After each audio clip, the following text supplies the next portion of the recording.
জীবন কথা রঞ্জন রায়। যে দেশেতে ঘুষের টাকায় পুলিশ করে বাড়ি গাড়ি, সে দেশ থেকে শান্তিমাতা পালায় গিয়ে বাপের বাড়ি। যে দেশেতে কেরানিরা কর্মকর্তার চেয়ে দামি, সে দেশ নিঃস্ব রিক্ত হবে, সব উন্নতি যাবে থামি। যে দেশেতে এমপি মন্ত্রী ঘুষের টাকায় বিক্রি হয়, সে দেশেতে জনগণের অকাল মৃত্যু সুনিশ্চয়।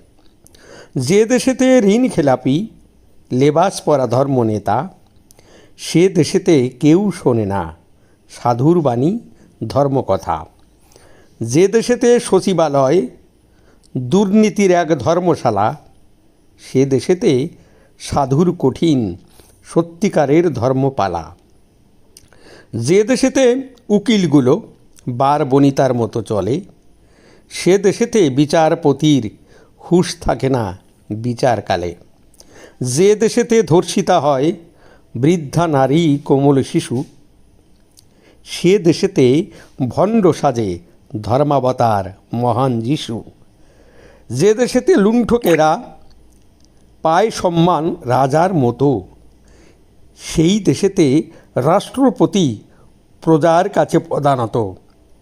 যে দেশেতে সবাই রাজা প্রধানমন্ত্রী হতে চায়, সে দেশেতে গণ্ডমূর্খ জ্ঞানী লোকের আখ্যা পায়।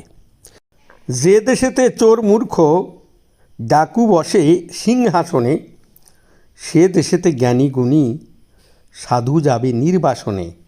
যে দেশে দুধ মাখন দধি বিক্রি হয় একই দামে, সে দেশেতে ভণ্ড লোকে আন্ডা বেচে ধর্ম নামে। যে দেশেতে জালেম সাজে ভণ্ড আলেম ইমানদার, সে দেশেতে ব্রহ্মদৈত্য দস্যু সাজে ধর্মাবতার।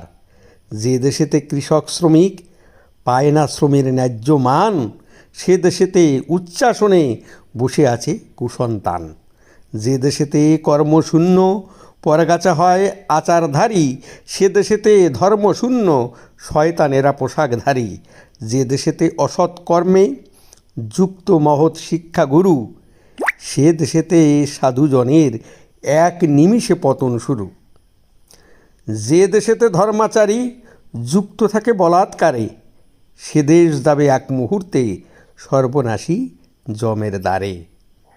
দেশ বাঁচাতে মেনে চলো এই সমস্ত জীবন কথা, উন্নয়নে ভরবে সে দেশ সাধুজনের মর্ম কথা।